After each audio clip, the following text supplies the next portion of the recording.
think we got it. Hello again and welcome everybody to our webinar tonight. This is Inquiry Strategies for Grade 5 with Young Citizens. I am so glad that everyone could join us on this lovely evening, at least here in Alabama. It is gorgeous tonight. I'm your host, Melissa Knowles, and our presenter today is going to be Carla Weinhold. She has been teaching elementary and middle school for several years. She is also a Young Citizens certified facilitator and active classroom certified facilitator, and has been working and doing many things with a social studies school service for at least about 4 years.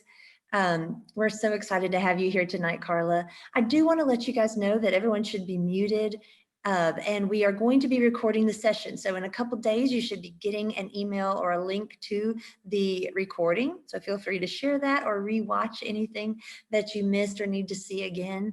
If you have any questions or comments, please use the chat feature. And if you're not sure where that is, it could be found at the bottom of your screen. Or possibly at the top where you see you're viewing Carla Weinhold's screen. If you scroll up there, sometimes you find your chat there. So use that chat. I will be monitoring it. Carla will have it closed because to keep all the windows out of the way. So we will definitely address all of your questions and comments throughout the webinar. All right, guys, we're going to get started. Carla, go ahead. Thanks, Melissa. Good evening, everybody. I am Carla Weinhold. I'm going to be leading our webinar tonight. So my kind of big focus was the idea that inquiry leads to curiosity, which ultimately leads to learning. And thinking about what can we do with our students to lead and develop inquiry with them, both in the classroom for those of us who are in person, and then also thinking about in this virtual world that we're all living in as well. So I am currently a 7th grade history teacher in Harford County, Maryland, just outside of Baltimore. I'm about 20 miles north of Baltimore. I've been teaching for 23 years, both at the elementary level and then now at the middle school level. My earliest part of my career was in elementary school, so it still kind of tugs at my heartstrings, and it's, I still feel like a big part of me is there. I taught 4th grade and 1st grade, and one of my struggles was always trying to fit everything in and trying to be able to really develop this passion for social studies and history, because we all know there are more instructional minutes needed in the elementary classroom than we actually have time in the day. So I always wanted my students to find ways to be able to think about history and wonder. So I always found ways when I was in the elementary, like try to, what I would say, sneak it in. So I would be tying in those language arts strategies and things all the time. And now it's just that natural fit and connection. So I think using the inquiry model taps into our students' curiosity that they come to school with, and being able to tell them how much of a role that it plays in their learning. As a teacher, I would love it if every student is a lover of history, even at the middle school level. But we know that not every student is a lover of history, but they are hopefully a lover of learning. So I want to be able to share some strategies with you to use inquiry to help discover that curiosity, that natural curiosity that our students have and then being able to tie that in and how Young Citizens works with that. So my objective for you tonight is to first kind of explore a little bit what inquiry is, because I think we all may be coming with varying degrees of background with inquiry.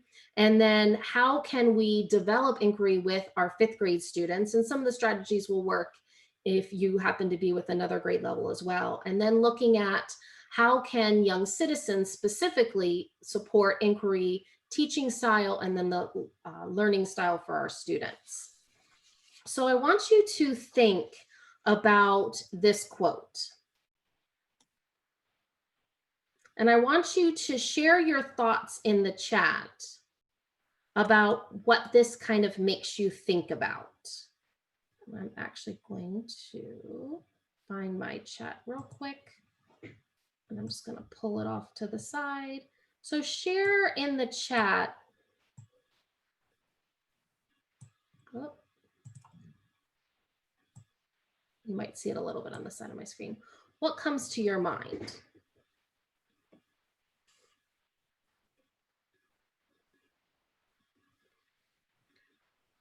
Todd, I'm glad that you agree. And we are a small group if you want to kind of unmute and share. Melissa, they should have the ability to unmute themselves, correct? I think so. I did not set the settings, so I'm not positive, but I can go in and look. No, that's fine. We've got a couple other responses. Mhm. I love Ginger. That's why I got into teaching as well too. I love when students just wonder things, thinking about those little kids, with their parents in the grocery store, but why? But why? And then all of a sudden when they come into school, it's like we shut down their whys. So I'm going to kind of bring that up again as well. Oh, I'm going to mute the chat again.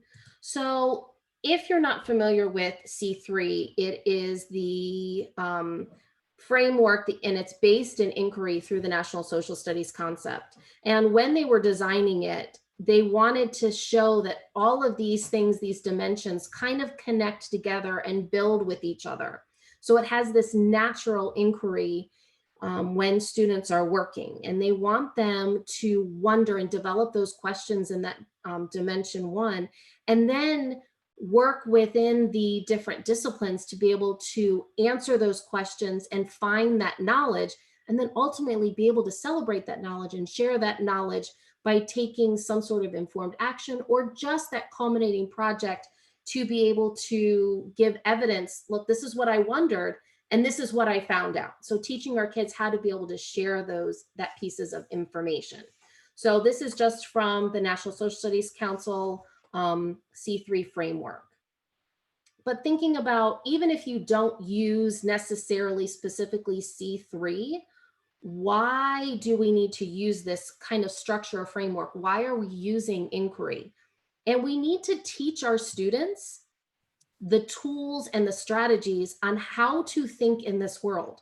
If we look around, even regardless of which political side you're on, we need to teach our kids at whatever age how to be able to think and wonder about what's happening in the world around them. Not to just be able to take, when I Google search this, oh, I'm going to look at this first thing and that must have the right answer. To think and be able to wonder, does that make sense? And the C3 framework provides that model for being able to unpack the tools associated with social studies. Is my computer jumping? I don't think so. Okay, it is on mine, so I wanted to make sure it wasn't on.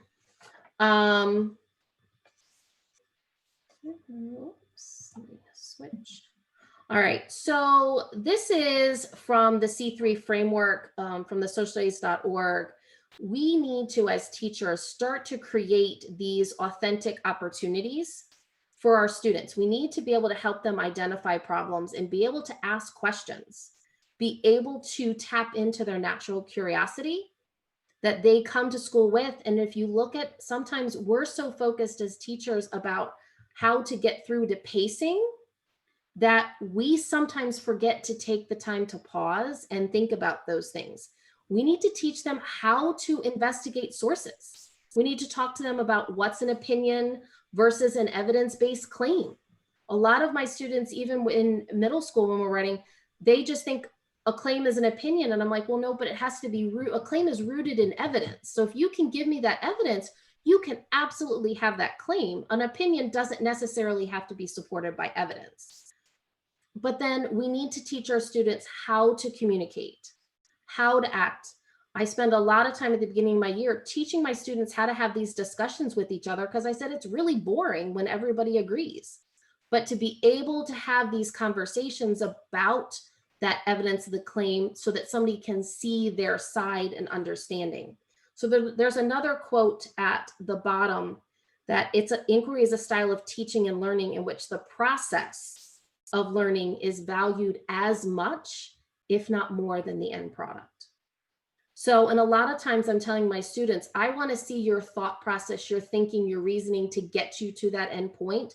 And that has just as much value as that one answer. And that's why I like to give my students these, they call them like no answer questions, because I'm looking at the evidence that they're giving. So we just did something with an ancient ruler, and I said, well, was he, this mean, ruthless person, or was he really this enlightened, beneficial person? And they're like, well, he was both. I said, Okay, well, you got to give me the evidence to prove one side, but it was their thought process and thinking behind what the source is. So when we were talking through things, I wanted to know what they were thinking. We did an activity today where they just looked at two pictures of rivers, and we did some work with seeing and wondering, and they had some great questions wondering why. And then they started to realize, oh, these pictures are the same river at different times. So they really had more knowledge about the development and the impact of like landforms and water forms just because we spent time to just ask questions and wonder. So what is inquiry when we're looking at the actual just kind of definition? It's seeking or requesting truth. It's seeking information. And kids naturally want to do that. But I think what we forget as teachers is that inquiry needs to be a two-way flow of ideas.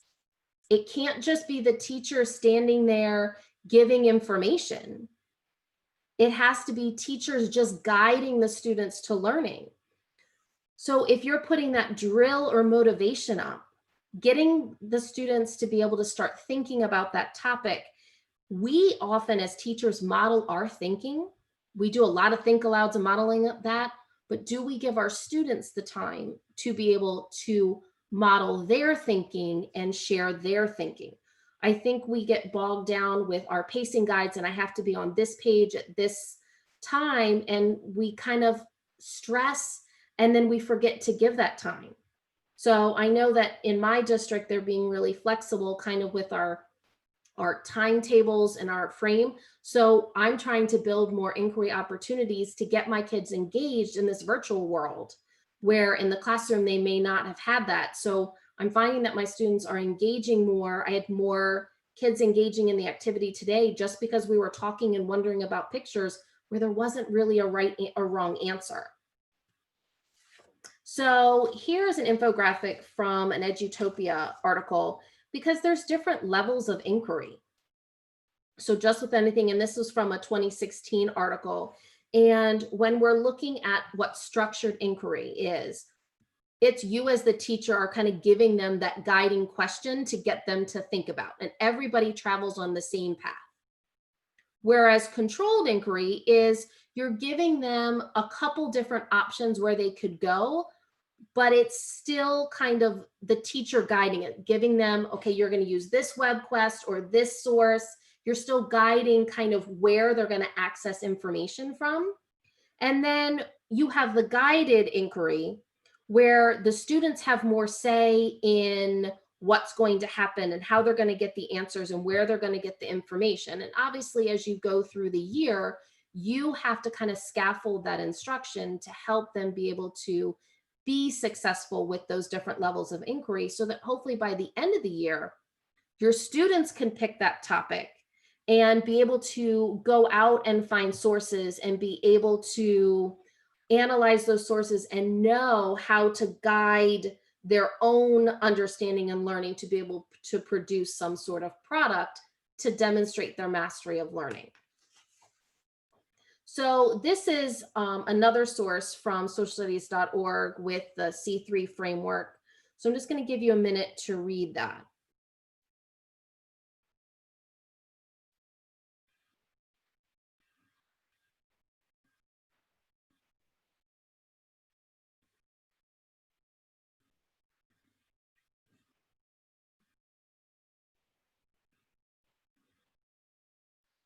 So if we think back to John Dewey back in the early 1900s, he was pushing for students to learn through investigations and coming to their own conclusion. And then you have the socialist movement in the 1960s that again brought back that inquiry model for learning. So even in 2020, we're still talking about giving our students an active role in their learning, giving them and teaching them how to have an active role in the classroom. And then ultimately, those skills that we're teaching them in the classroom, hopefully they can be able to take out to the real world as they're going into society. We want them to be able to know how to look at information, how to be an informed citizen, so they can ultimately be an effective member of society. We want these students to be able to one day take over control of the workforce or, government or civics or whatever role they're going to play, and understand how to be that specific role that they take on. So coming back to that whole idea of children are naturally curious. I always remember my kids asking questions, but why? But why? Why should we do this? And we need to take the time as teachers to guide our students to find their own answers. So I put that picture of the kind of the detour down the exit ramp, because sometimes in the classroom, we need to be able to take that detour and understand that that detour is okay if it's going to bring our kids down that road to that new idea. And I think sometimes as teachers, we get focused on creating that plan that we forget that sometimes detours are okay as well. So when you're looking at this inquiry process, you need to be aware that there are going to be some struggles that you're going to run into. Sometimes the struggle is, where am I going to be able to find appropriate resources? I have a 5th grade class, but a good chunk of my students are reading on a 2nd grade level. Where am I going to find something that's going to give them the facts that I need? We just found a Google Chrome extension that has a text box reader, so the kids can draw a text box around a passage, a little paragraph, and it will read to them. So it gives them more access to more sources. What can I do to support my struggling readers? We all know that students come, especially in elementary, and they start their reading journey on different paths and different levels. So we as a teacher have to meet them where they are. And then the big question that every teacher, will there ever be enough instructional time? So being creative with the time that you have to still give them the time to be able to discover and wonder. So in a traditional classroom, we've got things like a KWL. So what do they know? What do they want to know? What do they learn? So that what do they want to know is that inquiry piece. I like to use something called a new cue. I started it with my 4th graders. And a new cue is, what do they already know? Then it gives them some time to question, and then they have the opportunity to, what new knowledge are they gaining as well? I'll try and do that side. And then give our students the time to explore and to wonder. This was one thing that I came across, a wonder wall. We all have word walls. I think they have word walls. I had word walls everywhere. I had a science word wall and a social studies word wall and a math word wall. I think my math words were on the ceiling at one point. So why don't we have a wonder wall? So when we're in our science content place, almost like a parking lot, but just rewording it, that a place where kids can take and put their sticky note and pin it, so they can still have those wonders, and then you can look and help guide them. Imagine if we always have those students who are done early. Go find a question on the wonder wall and see if you can find an answer. With a lot of our students having devices, it makes it easy. So give them a different color sticky note to say, this is what I found answering that question. So maybe one color sticky note is what do I wonder, what I'm wondering about. And another kind of sticky note might be, this is where I found that answer. And kids can go back and look. And it becomes this interactive ability for students to share their ideas. Taking time for students to be able to ask questions at the beginning of a unit. So create that interactive bulletin board. We all have in elementary classrooms. I always felt like I had bulletin boards everywhere. And I always like, well, I don't know what to do. I could turn it over every time, but that wonder wall becomes theirs. Again, they take the ownership of the learning and they take the ownership of the board. So that gives you that opportunity as well. But what does that look like in a virtual world where students may not be in the room every day? So thinking about a source like a Padlet, where our students can post what they wonder about, and you keep that Padlet open, and they can move that sticky note to still reply to somebody else. Using something like Flipgrid, where a student can do some research and then create that little Flipgrid video to be able to share, and they can post the Flipgrid link right on the Padlet. Hey, this is what I found out. So for our struggling learners who may not be able to write, but they may be able to speak into the Flipgrid. So it gives that flexibility that your learners can be able to communicate understanding in lots of different ways. And then giving the students the opportunity to complete a web quest. There are so many virtual field trips out there. We, being close to Washington, D.C., we always take our students to the Natural History Museum. And it's kind of one of those legacy field trips that the kids kind of talk about. And my older brother or sister said, you went to the Natural History Museum and then you get to see this and this. And this year students were really disappointed that they weren't going to do that. But the Natural History Museum has an interactive virtual field trip. So we set it up that they had to go to a room and they have panoramic 360-degree views. They have interactive, like almost like thing link buttons to click. And we set it up. What do you see in the room? What are you wondering? What do you want to know more about? And the things that the students wanted to know more about was amazing. And some of them were connecting to other science units, and some things students were going off on their own. And I was getting emails for like 2 weeks. Hey, I found this in the museum, and then I found this information on this site. And they were excited about learning. So those virtual field trips, I know we're doing one, we're gonna take a virtual field trip to the Great Wall of China, something that in a regular classroom they wouldn't be able to do, but because we're all in this virtual world, there's a lot of resources being put out there that are taking virtual field trips for kids and just that inquiry understanding. So instead of just reading about the Great Wall of China, we're gonna take a virtual field trip and get them engaged and excited, and then they're going to be able to take the ownership of the learning and the history behind the Great Wall. So with young citizens, there are a lot of opportunities already built in with inquiry in the units and in the curriculum. So every lesson begins with an essential question. So being able to post that essential question from the unit, from the lesson, to get your kids thinking and wondering. Using the comics. I'm sure the ELA term was probably a graphic novel, but it's really not a novel because it's just a one page. But that idea to get them engaged and thinking about that topic through kind of a fun, creative way. So in the kits for the young citizens, they have the group activity cards. And it's nice that in the platform, it's a PDF, so you can be able to still do the group activity cards with your students, even in this virtual world.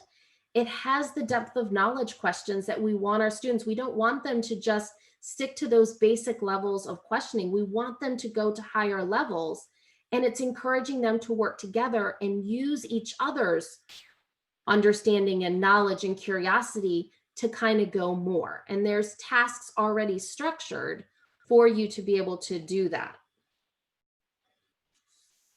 And then those leveled student readers. You know, this is a great way in a digital world or in the classroom, if you can put actual copies of the book in kids' hands, where they can extend and go beyond like that content that we're doing, but still connect in with those ELA standards. And there's different levels. There's 4 different levels for our students. So you can meet the students where they are, but then still give them that additional knowledge with the pre-reading activities and the post-reading activities. They're still getting the same basic knowledge. So just kind of another look at the leveled student readers and how easy they are with the bolded print, and how with those post-reading, some of those additional activities that you can do. And probably my favorite thing with young citizens is this think book. I wish when I was in elementary school that I had created this think book idea. Just a place for them to organize and collect their thoughts. Being able to have that spot for, you know, connecting it to the Wonder Wall, doing things to give them time. So having them write down that essential question And they can write down, what are you wondering? What did you learn? So being able to give them a place to kind of record all their thoughts, practice note taking, because when they get to middle school and high school, they do have to do their note taking. So being able to teach some of those strategies and organize their things, and then being able to use your ThinkBook as a review or study tool. When I had all my kids in person, we did an interactive notebook, kind of like a ThinkBook, but it had all our resources. But I wish when I did my interactive notebooks, I gave them a space just to wonder, just to think and connect. So I just wanted you to think and understand, with this idea of inquiry, that you as a teacher are assisting their discovery. You're kind of the tour guide, showing them where to go, but then allowing them to explore on their own. So I want you to think back on our goals for tonight, that I wanted you to understand a little bit more of what inquiry was. I want you to think about how you can develop inquiry with your fifth graders. Hopefully you have an idea that you can take back to your classroom and use with your students tomorrow or even on Monday. And then hopefully there's a way for you to understand how young citizens can help with your teaching and guiding inquiry. And there are some things already put into place that you don't have to necessarily create the wheel. It gives you some small stepping stones to build towards that. So what I'd like for you to do, if you can use the chat, is share maybe how your thinking has changed, or maybe how you're thinking, how I confirmed something that maybe you already had thought and it's like, yeah, I've got that. Or share what you can take back with your students. And I'm going to see if I can find my chat again.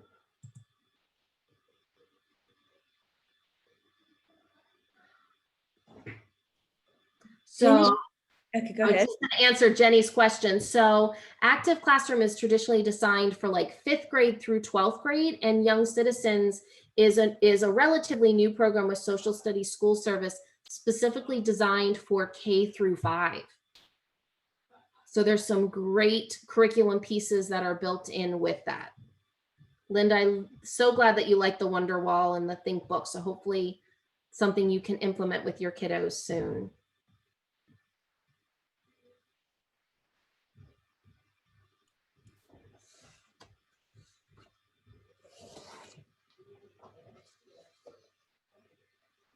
Oh, I love the owl chart.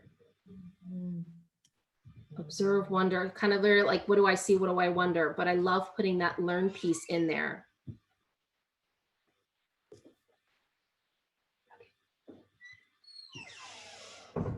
So I want to thank you guys for taking the time out of your schedule. I know for a lot of us, you're in front of a computer screen all day long, and to take time on your own time to be able to join the webinar.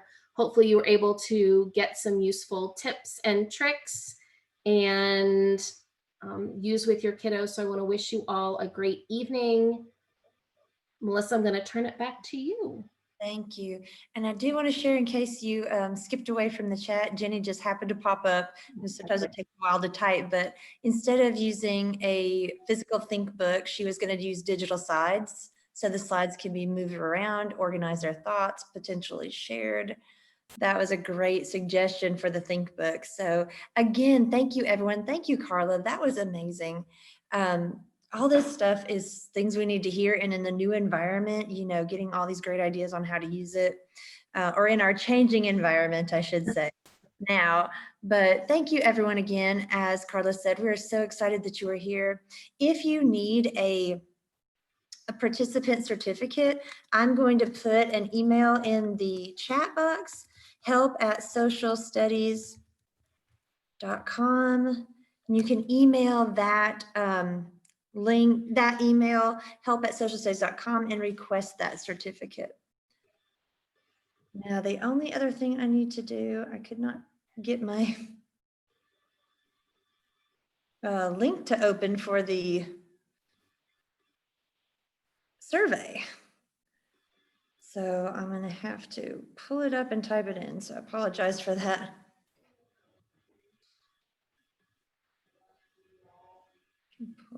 real quick there.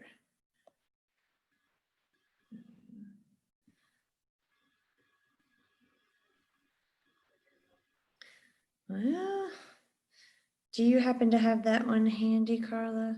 I don't. Is it the same? The only ones that I have handy are for the active training your young citizen